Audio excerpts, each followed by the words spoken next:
Welcome VLR fans, and in the video you are about to see, you're going to witness my wife and I having one heck of a time figuring out not so much cylinder deactivation, but I-Stop. As a matter of fact, for the most part, we were unsuccessful in figuring out I-Stop. We had a devil of a time.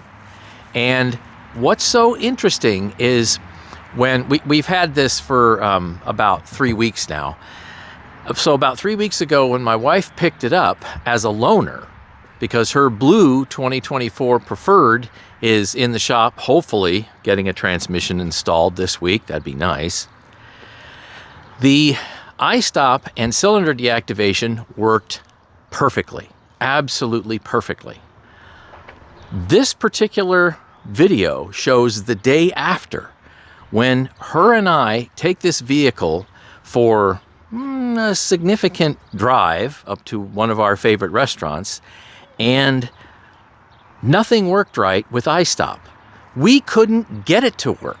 We pushed every button we could think of, and nothing. Nothing. So that's day two. So every single day after that, and we've been driving this for weeks now, it's been perfectly fine, A-OK, never failed once. So I've taken it on long drives, like say 60 miles one way. She's taken it on all types of short drives, like say grocery store, for example. And as soon as the engine can come up to temperature and the air conditioner doesn't need to be on because it's not particularly excessively hot, it's cycled off, the car shuts down, every 100 feet, if that's what it needs to do. So bottom line is, what you're going to see here is something that apparently has only happened one time with this vehicle, at least in the 3 weeks that we've had it. And we expect to probably continue to have this vehicle for at least another week, maybe two. So it's a nice vehicle. It's still a CX-5 all-wheel drive, but it is a stripper. It literally is about as base as you can possibly get. Let's see here, over there. Yeah. So again, what you're going to see in this video is the one time where I-Stop just failed completely. It didn't fail before this video, and it hasn't failed for weeks after this video. And we drive this loaner literally everywhere. So take it for what you will. Couple of old farts, having fun, pushing buttons, pointing at things and going, we don't understand why this isn't working in a way that you would expect. But guess what? It's been perfect.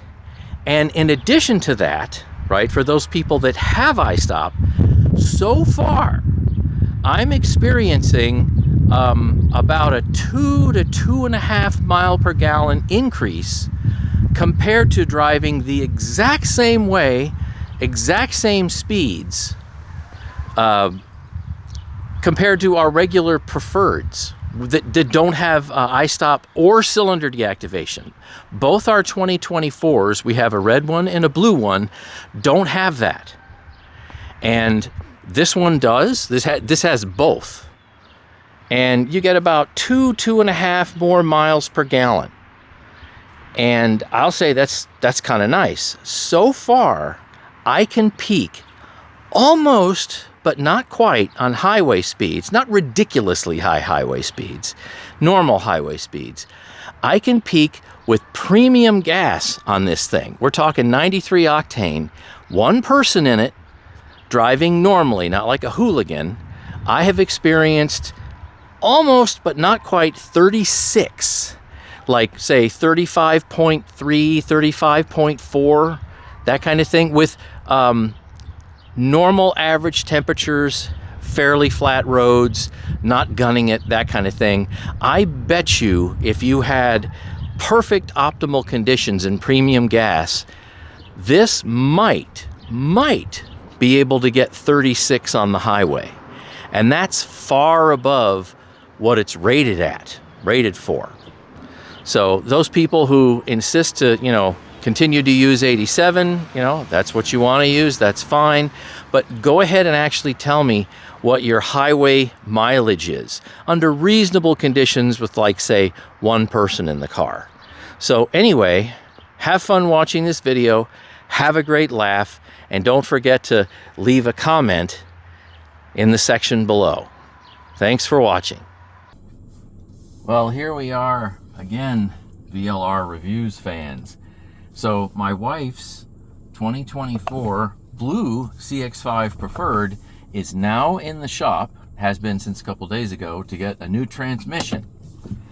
So if you want a little more information on that, go ahead and check out the playlist for that particular subject. And this is the loaner we got. So previously, when her vehicle was in for, I guess, inspection and evaluation on whether or not she needed new parts or new transmission or whatever it was going to be, we got a CX-30 turbo all-wheel drive. So this is a 2024 CX-5, as if you couldn't tell. It's in, maybe as my wife would say, Battleship Gray. And it's a nice looking vehicle, and it is, I believe, a select model. In other words, bare bones, as cheap as you can get. So it's missing a lot of, I guess, what I would call common features. Like, let's say, full leather, memory bucket seats. The passenger seat here is completely manual. Yes, she's missing her moonroof. There's no home link. I realize you probably can't see that. So it's just it's a base stripper kind of mirror. It still does have heated seats down here, and I think that's kind of weird. So it's like heated seats appear to be standard in this vehicle. It's got the base radio, which probably is actually okay. But I want to go over a feature today. This is why we're going to take the highway, because we're going to go to one of our favorite Italian quick service restaurants called Fazoli's. Called, well, cylinder deactivation, but she has a button over there, and it's I-Stop. I-Stop. I was going to say iDrive, but it's I-Stop. So right now, I-Stop appears to be in its normal native mode. That is, no lights are on in the dash, an instrument cluster over there. But this does have the cylinder deactivation.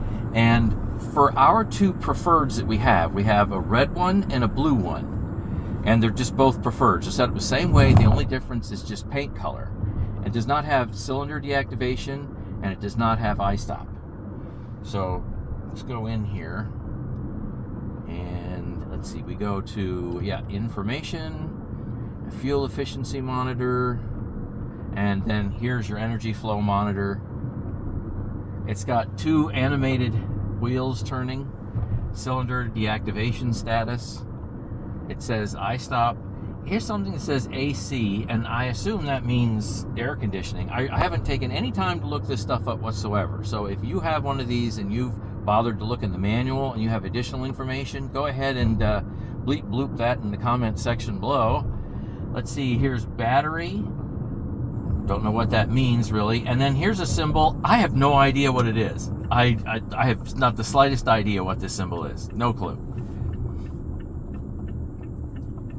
So you can see the cylinder deactivation status has a different animation than my wife's 2021 that did have the cylinder deactivation, but it didn't have I-Stop. So this 2024 has I-Stop. Okay, so it says I-Stop. We're stopped. We're not moving at all. And the engine's still going. You know what? We haven't reached full water temperature. Now, of course, that doesn't mean full engine temperature, say oil temperature, engine block temperature. That's just water temperature. So maybe as it warms up, it'll do something interesting. She was saying that when she picked this up the other day, this is Saturday, when she picked this up on Thursday, when it got fully warm, the engine indeed did stop at traffic lights or when she was stopped for a period of time. So we're going to see if we can't experience that. And then she's going to push the I-Stop button, which is down there that you can't see. It'll bring up a little amber I-Stop light, I believe, on the bottom right of the tachometer. So we're just discovering this. What? Comes up right here.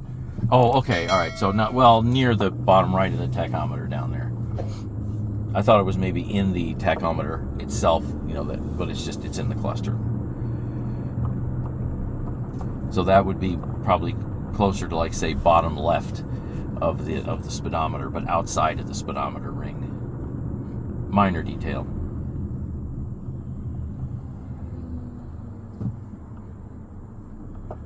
We're almost up to normal operating water temperature.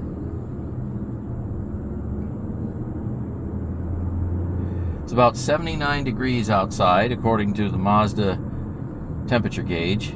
And this vehicle has 4,090 miles on it. It's a loaner vehicle.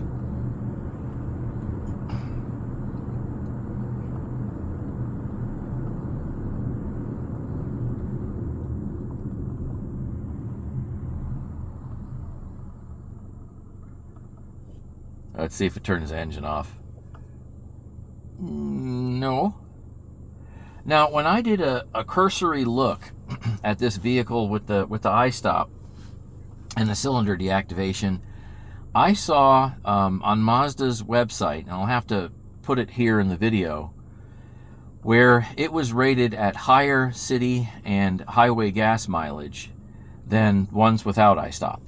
So if I'm remembering correctly, I think it was 23 in the city and 29 on the highway for non-I-Stop, and city with the I-Stop, it was supposed to be something like 26. If it does that, that's pretty good.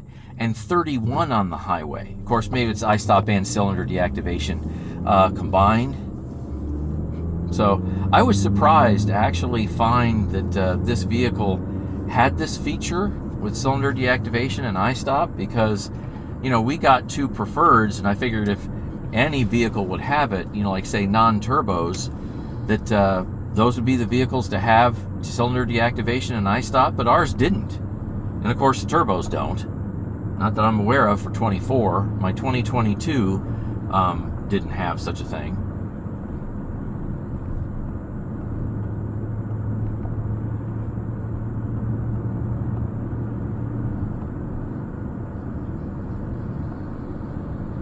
Oh, there's something else that I want to mention on this, and we might get a chance where you can hear it a little bit. Of course, feeling it is probably going to be better than hearing it per se. So we're assuming that this vehicle has 87 octane in it. And what has it got? About half a tank of gas. And it runs, shall we say, poorly. So ever since in the 1980s, I started experimenting around with higher octane gas, and I found out what a difference it would make as far as power and also fuel economy when you're not, you know, flooring it. I've been high octane gas for 40 years, and I've tried this. I've tried these experiments and measurements on foreign and domestic vehicles, on vehicles with carburetors way back then, fuel injection, turbo and non-turbo, and low compression and high compression. And this vehicle with 4,000 miles on it and most likely low octane gas is very anemic compared to our 2024 preferreds that have 93 octane major gas station gas in it since day one.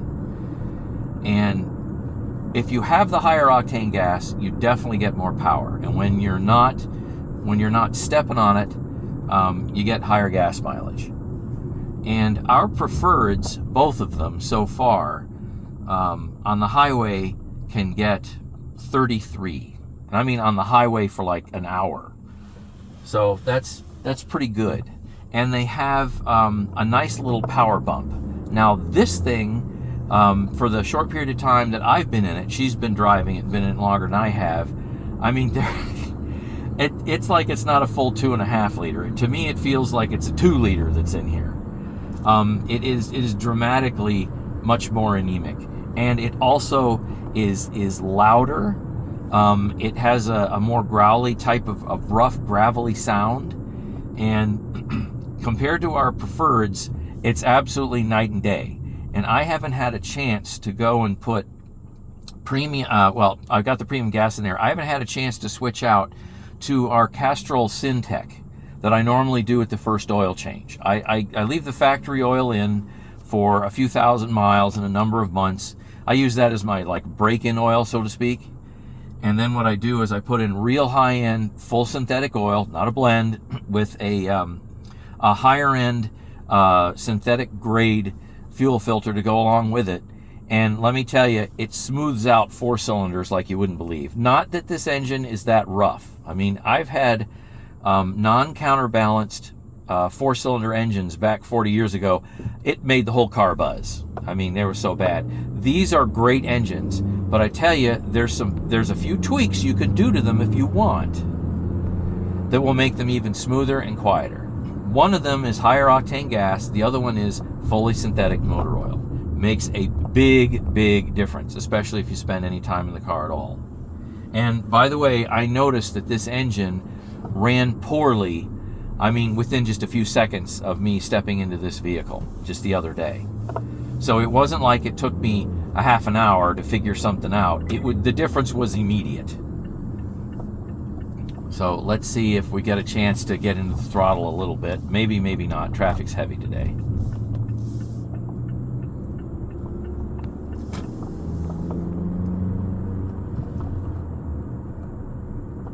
Nah, not yet. I still want to know what that symbol is. I mean, oh, you know what? Maybe that's air filter. Oh, okay. Maybe she can do something now. Yeah, that noise and that graininess in there, our preferreds don't have.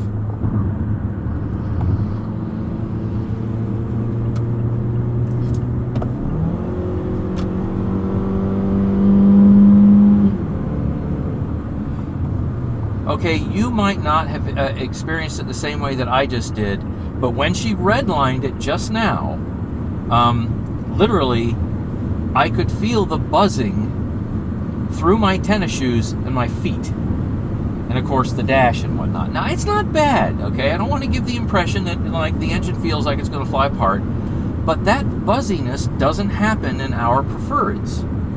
And when we get the fully synthetic motor oil in it, the difference is exquisite. It runs like, I'll say, a non-perfect 6-cylinder. You know, perfectly smooth, buttery smooth 6-cylinders, especially inline 6s, run just like sewing machines. So I don't want to give the impression that it can be smoothed out that far, but it's noticeable.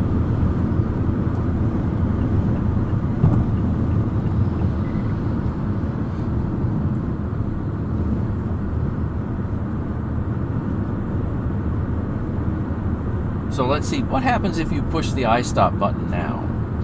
No, don't want to do it now? All right, too much traffic. I've got to get over a few lanes. Yeah.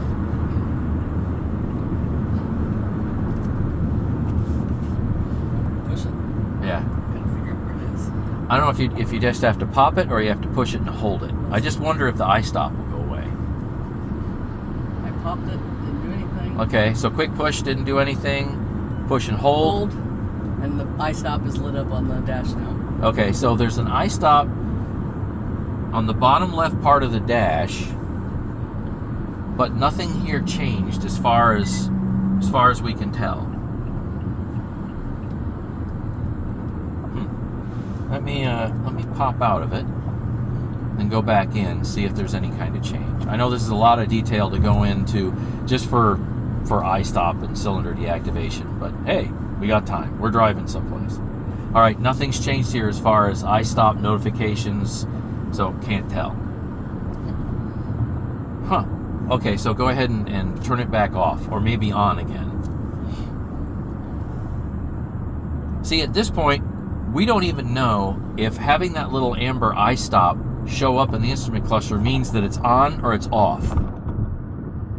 So I assume maybe that means it's on, but when she picked the vehicle up, she didn't have any notifications on the instrument cluster at all, and the engine did shut off. So, whatever that means.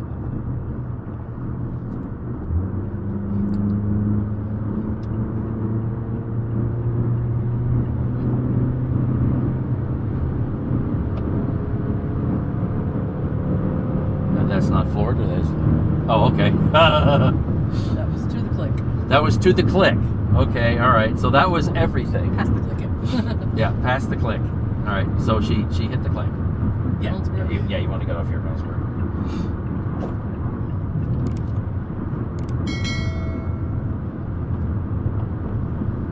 So our 2024, both of them, preferreds, do a much better job with power and oomph. I mean, it is noticeable, and also quietness and non-buzziness than this 2024 does. So we're going to have this vehicle for about 2 weeks. And in 2 weeks, I imagine, let's say we got a half a tank of gas, we're going to end up filling up with 93, and then we'll get back to you on what this does, what it feels like, what it sounds like.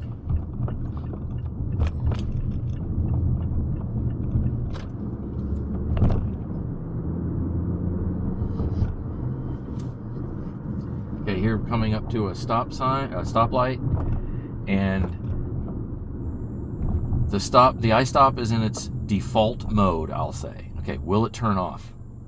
Okay, we are now stopped, and it's on. Maybe it stays on because we have the AC on. Oh, let me see. Let me turn the AC off. Ooh, it did light up. Okay. So the car still isn't turning off. All right, go ahead and push the button. What are you going to lose? We're trying to get the engine to shut off. Engine's still running. So I'll turn the AC back on. All right, so we can see the AC buttons on and off. I guess that's battery, and I'm going to guess that's engine filter or in-cabin filter, maybe. A filter of some kind. Don't know, haven't looked it up. So right now there's 10 people hollering, doing the mad keyboard warrior thing. It's the so-and-so, dummy. Didn't you know this? No, I haven't looked it up yet. It's great discovering things, and I like doing this. You know, can I look in the manual? Well, of course I can. It's more fun to play with it and see what happens.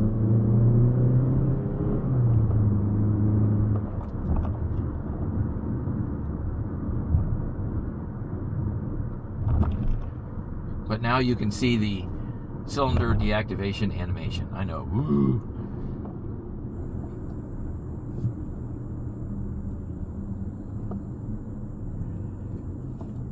So it kind of makes me wonder, if somebody gets the Super Stripper CX-5, are those the only people that get a chance to experience maximum gas mileage?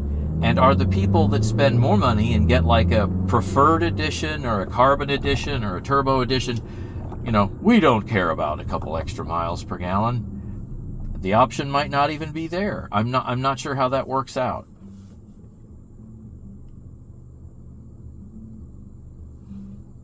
Yeah, so the engine is definitely not shutting off.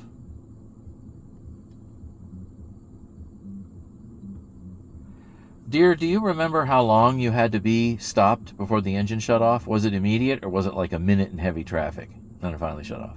Well, the 2 times that it turned off, the first time I had literally just pulled out of the dealership service garage and was sitting at the entrance waiting to exit. And it turned off, but I didn't know what it was at first because I wasn't paying attention to it. And when I started to move, the car jerked, and I thought that was weird. And then it didn't turn off again until I got all the way home. So that's 17 miles later. And I've not had it turn off since. Huh. So, cold versus warm versus hot, I have no clue. Okay. So, we can't seem to make it work. Yeah. We're doing something wrong, but we don't know what it is.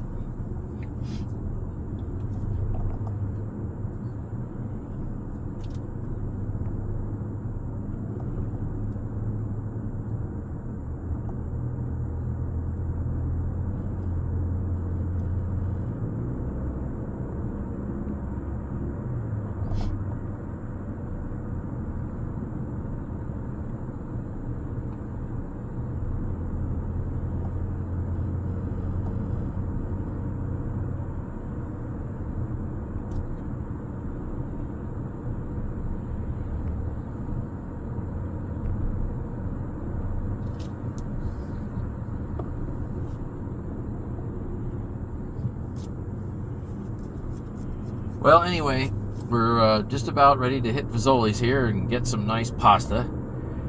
And this has probably got to be the longest, most boring video covering I-Stop and cylinder deactivation. So take it for whatever it is. But this video is going to appear in various Mazda groups, so enjoy.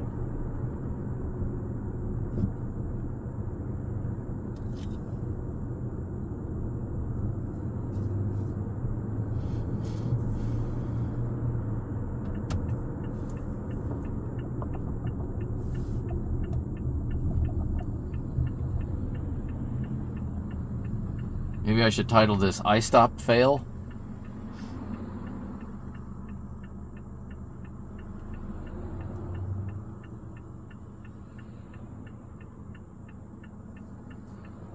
No idea. We tried it in both modes and no change. Alright. Now I think the wife has this program that when she shuts it off, it'll show gas mileage. I think. Yeah.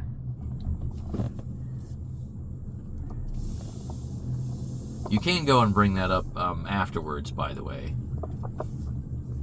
You can go into the menus. Okay, so let's see what happens now. Backup camera looks nice. All right. Here we go. What'd we get?